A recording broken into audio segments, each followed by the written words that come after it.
Hey guys, welcome to academy. और हम शुरुआत करेंगे क्वांटिटेटिव एप्टीट्यूड सब्जेक्ट की। इस सब्जेक्ट का ऑल गवर्नमेंट एग्ज़ाम्स अच्छा खासा वेटेज होता है। क्वांटिटेटिव एप्टीट्यूड के लगभग 50 नंबर फिक्स रहते हैं। इसमें आज हम बात करेंगे सिलेबस की। तो सिलेबस में हम जो पढ़ेंगे वो है सबसे पहला नंबर सिस्टम, जिसे हम हिंदी में बोलते हैं संख्या पद्धति। इसमें हम जनरली पढ़ेंगे जो भी डिजिट्स होती हैं, टोटल डिजिट्स जो हमारे पास 10 डिजिट्स होती हैं उनके बारे में पढ़ेंगे। फिर उसके बाद नंबर्स के बारे में पढ़ेंगे, हाउ नंबर्स आर फॉर्म्ड, किस तरह नंबर बनते हैं, और डिफरेंट चीज़ें इसमें पढ़ेंगे। फिर इसके बाद हम पढ़ेंगे सिंप्लीफिकेशन या सरलीकरण। इसमें हम पढ़ेंगे बोर्ड मास में हम सिंप्लीफिकेशन क्वेश्चंस के थ्रू पढ़ेंगे। आपने ये बोर्ड मास तो पढ़ा होगा। अब ये बोल रहे होंगे वी क्या होता है। वी का मतलब होता है विनरेकुलम। विनरेकुलम का मतलब होता है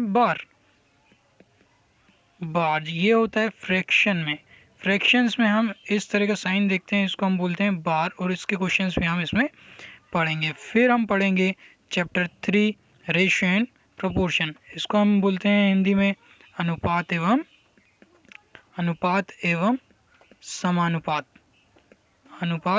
समानुपात। इसमें हम पढ़ेंगे what is meaning of ratio. अनुपात क्या होता है इसके बारे में पढ़ेंगे। अनुपात क्या होता है? Relation between any two quantities with the help of ratio. फिर उसके बाद हम पढ़ेंगे प्रॉब्लम्स ऑन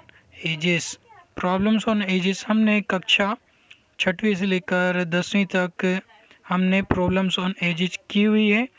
इसको हम और डिटेल में पढ़ेंगे इसमें, और क्वेश्चंस लगाएंगे तो और भी अच्छा हमें समझ में आएगा। जैसे हमारे पास दिया हुआ है सीमा और रीना की एज रिलेटेड है। कैसे? सीमा की एज मान लिया x और रीना की एज मान लिया y। सीमा की एज रीना की एज की दुगनी है, तो हम इसमें इक्वेशंस बनाना सीखेंगे और साथ ही क्वेश्चंस को सॉल्व करना सीखेंगे। परसेंटेज क्या होता है हिंदी में? परसेंटेज होता है प्रतिशत के बारे में हम पढ़ेंगे। प्रतिशत के बारे में पढ़ेंगे। क्या होता है परसेंटेज का मीनिंग जैसे आप देख रहे होंगे यहाँ पे सेंट आ जाता है, सेंटेज परसेंट, और सेंट का मतलब होता है क्या? 100। तो हम परसेंट के बारे में पढ़ेंगे। क्या? परसेंट। कभी भी परसेंट निकालना होता है, जैसे 25% ऑफ 200, तो कैसे निकालते हैं हम? 25/100 इंटू 200/100 यानी परसेंट।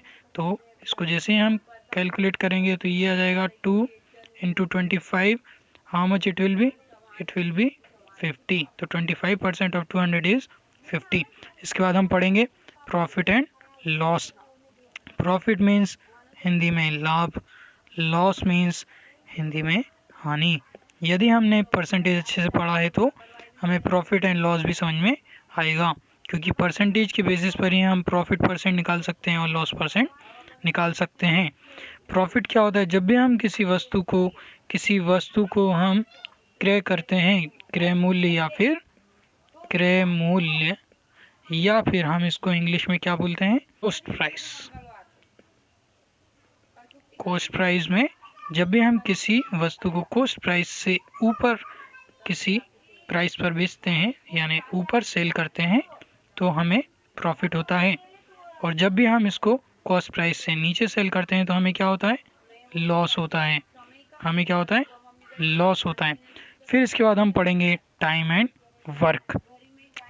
वर्क में हम यहाँ पढ़ेंगे डिफरेंट टाइप के क्वेश्चन, जिसमें हमको मालूम चलेगा कि यदि मैन यानी वर्कर बढ़ाए जाएं तो उससे वर्क पर या वर्क करने की ड्यूरेशन में यानी डेज में क्या डिफरेंस आएगा, क्या रिलेशन आएगा। क्वेश्चंस डिफरेंट तरह से बनते हैं। जैसे अगर हमने वर्कर्स का नंबर बढ़ा दिया तो बताइए कि डेज के नंबर कितने कम हो जाएंगे। क्योंकि जब हम वर्कर बढ़ाते हैं तो क्या होता है? जब हम वर्कर बढ़ाते हैं तो ड्यूरेशन कम हो जाता है। जैसे दो व्यक्ति एक काम को करने में 1 दिन ले रहे हैं, तो अगर हम इसके 2 की जगह क्या कर दें 4 कर दें, तो 4 की जगह जैसे हम 4 व्यक्ति करेंगे तो ये जो काम 1 दिन में होना था ये कितने दिन में हो जाएगा 1/2 दिन में, 1/2 दिन में हो जाएगा। इसी तरह फिर हम आगे पढ़ेंगे pipes and system. Pipes and system, system का मतलब होता है टैंक, सिस्टम का मतलब होता है टैंक। तो pipe and system related questions रहेंगे।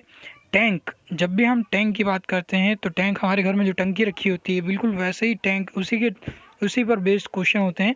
अगर इसमें एक पाइप लगा है, ये पाइप इसको 2 घंटे में फिल कर देता है, 2 घंटे में फिल कर देता है। तो यहाँ पर अगर मान लीजिए एक और दूसरा पाइप लगा हुआ है जो इसको 1 घंटे में खाली कर सकता है, जो इसको 1 घंटे में खाली कर सकता है, तो फिर वो हमसे पूछेगा, मान लीजिए कि अगर दोनों पाइप को खोल दिया तो ये टैंक कितनी देर में फिल होगा, या फिल होगा भी या नहीं होगा। फिर इसके बाद हम नेक्स्ट चैप्टर जो पढ़ेंगे वो रहेगा हमारा time, speed and distance. Time, speed and distance ये भी हमारा अप टू 10th लेवल के चैप्टर्स में से है। यहाँ पर टाइम, स्पीड एंड डिस्टेंस का जो एक बहुत ही प्रसिद्ध फॉर्मूला हम सभी को याद होता है, speed is equal to distance upon time, speed is equal to distance upon time, इसका यूज़ करेंगे और मोस्ट क्वेश्चन जो है इसी से हो जाएंगे। फिर इसके बाद हमारे पास आता है मेंसुरेशन। मेंसुरेशन को हम बोल सकते हैं क्षेत्र मिति। इसमें हम डिफरेंट टाइप्स के शेप्स के बारे में पढ़ते हैं, जैसे ट्राइंगल है तो ट्राइंगल का एरिया क्या होगा। फिर अगर मान लीजिए क्यूब है तो what is the difference between cube and square. Square जो होता है वो होता है 2D, वाइल हमको मालूम है क्यूब कैसा होता है 3D। तो इसमें वॉल्यूम होता है, इसमें वॉल्यूम होता है तो इसमें वॉल्यूम के फॉर्मूले हम पढ़ लेंगे। फिर इसके बाद इसमें एरिया होता है तो एरिया के फॉर्मूले हम पढ़ लेंगे। क्या होता है एरिया स्क्वायर का, ए स्क्वायर, और वॉल्यूम क्या होता है ए क्यूब।